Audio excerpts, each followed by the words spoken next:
Ça bouge encore au Real Madrid. On est reparti sur un gros point actualité. Alors, on va pas uniquement parler de Mercato. Il y a pas mal de choses intéressantes qui se passent.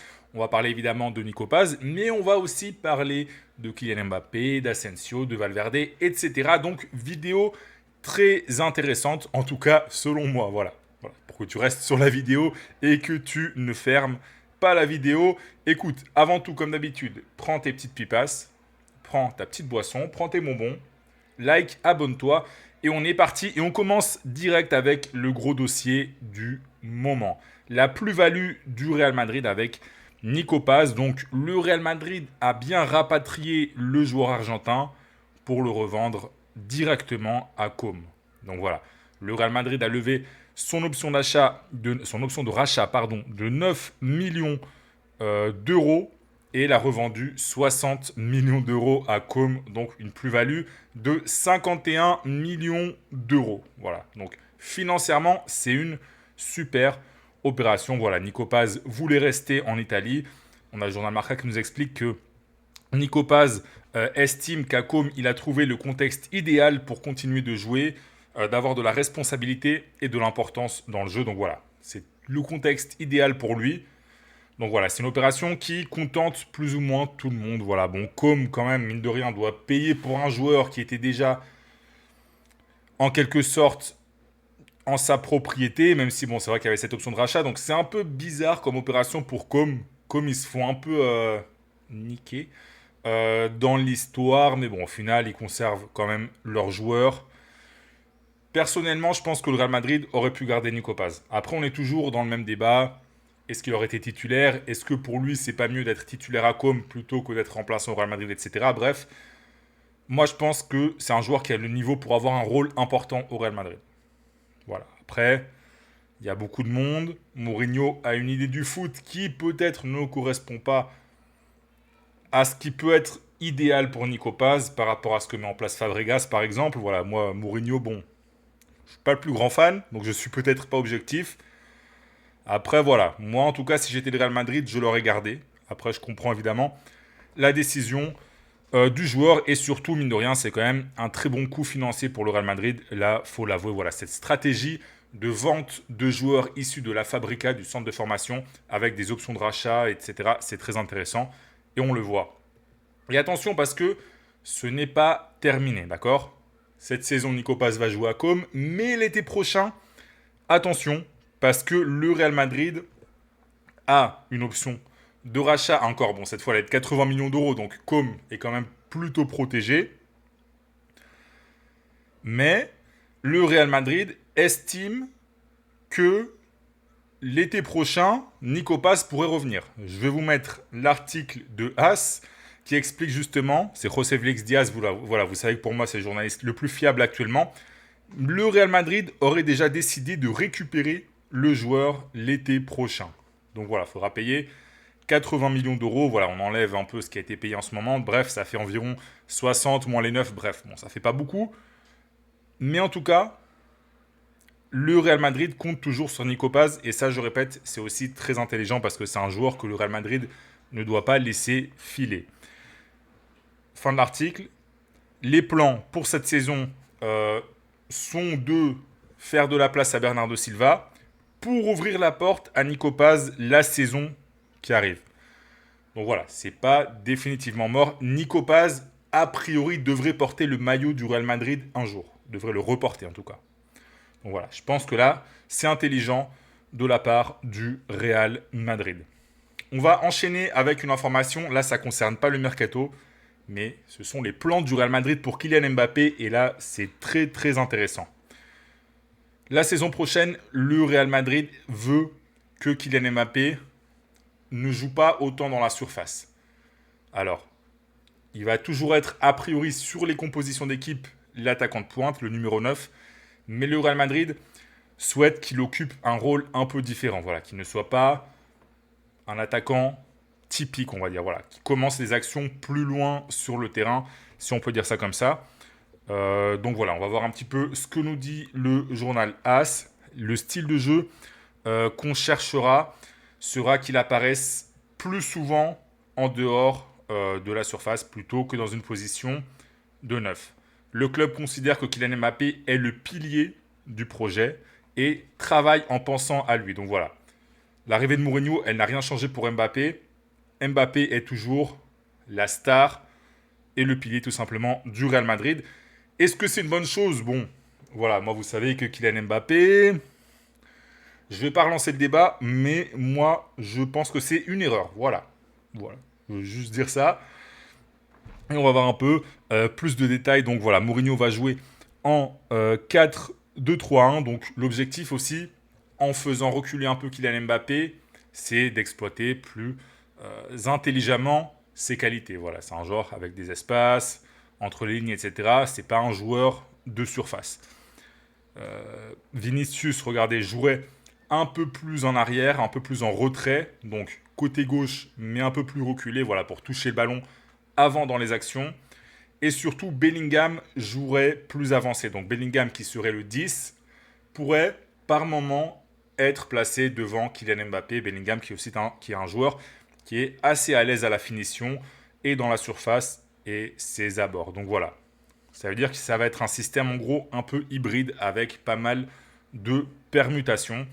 Et on imagine aussi que si Mourinho, visiblement, comme le disent tous les médias, souhaite un numéro 9, c'est aussi pour avoir des alternatives et éventuellement que Kylian Mbappé soit vraiment bien plus reculé et avec un autre joueur devant lui. Même si ça, ce seront des solutions en cours de match ou sur certains matchs précis. Voilà. Mais normalement, ce ne sera pas un numéro 9 titulaire qui sera recruté et Kylian Mbappé sera bien le titulaire en pointe. Mais je répète, il jouera en pointe mais n'aura pas forcément le rôle d'attaquant de surface. Voilà, pour que vous compreniez bien.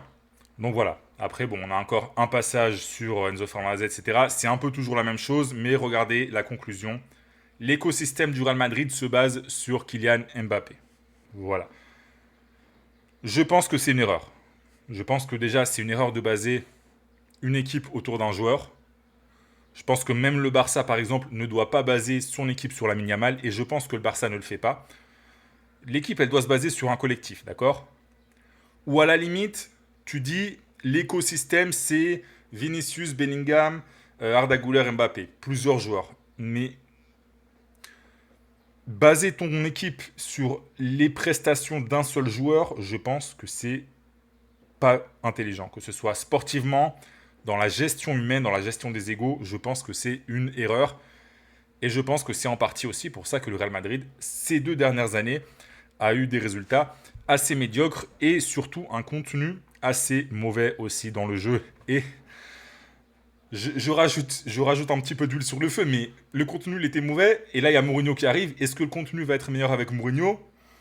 Quand on connaît Mourinho en tant que coach, je sais pas. J'ai des doutes. Mais bon, voilà, on verra bien. On va lui donner le bénéfice du doute à notre ami, le Special One. Ensuite, voilà, un nouvel article concernant les départs. Le journal AS fait le point. Le Real Madrid veut vraiment dégraisser avant de continuer à recruter. On va passer directement à la fin de l'article parce que voilà, bon là c'est un peu le point, c'est un peu toujours les mêmes joueurs dont on parle, etc. Bref, les gars, je ne veux pas vous saouler à répéter les mêmes choses dans toutes les vidéos. Mais regardez, on a, voilà, le dernier paragraphe avec tous les joueurs qui pourraient partir.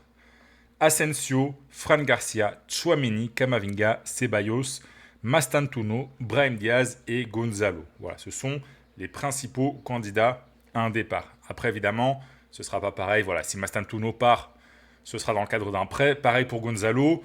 On avait aussi des informations qui expliquaient que Mourinho souhaitait voir Gonzalo à l'œuvre, Mastantuono, etc., avant de prendre une décision. Mais en tout cas, voilà, les candidats à un départ, ce sont ces joueurs dont on vient de parler. Et vraiment, il va falloir vendre avant de recruter. Ça, vraiment, c'est très important. Voilà. C'est un peu ce que je retiens de cet article. Olise. On devait parler quand même de Michael Olise. Que serait une vidéo actu du Real Madrid sans parler de Olise, les gars? Et là, l'article, alors, c'est pas vraiment une information, c'est un peu des suppositions que fait le média. Ça n'a pas forcément beaucoup de sens. Mais en gros, ce que nous dit Marca, c'est que Olise, vu qu'il est en train de jouer au milieu de terrain avec l'équipe de France, enfin, il n'est pas au milieu de terrain, mais dans l'axe, voilà, derrière l'attaquant, il pourrait avoir ce rôle au Real Madrid et finalement être limite le milieu de terrain du Real Madrid. Alors, c'est lunaire, c'est what the fuck. Je vous mets l'article, vous en faites ce que vous voulez.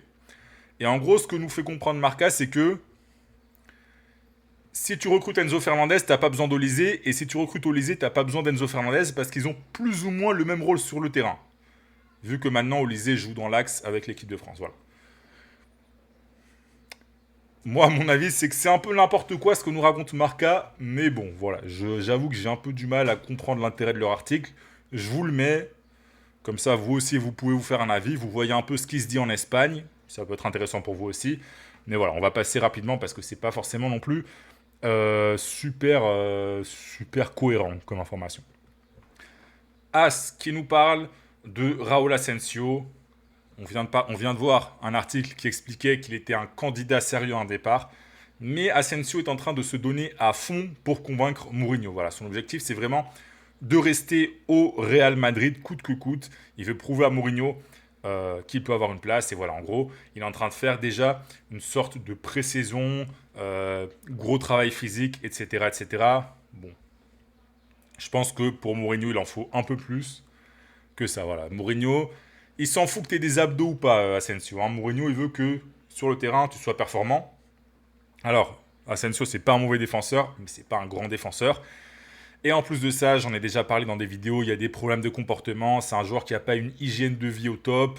Il y a son affaire avec la fameuse vidéo, etc. Donc voilà, moi je pense que le Real Madrid doit le dégager. Voilà, n'ayons pas peur des mots. Mais lui, il veut rester. Voilà, donc on verra. Mais moi je pense que Mourinho va le dégager aussi. En parlant de joueurs qui doivent dégager, Camavinga. Alors on va faire rapidement parce qu'on en a déjà parlé plusieurs fois.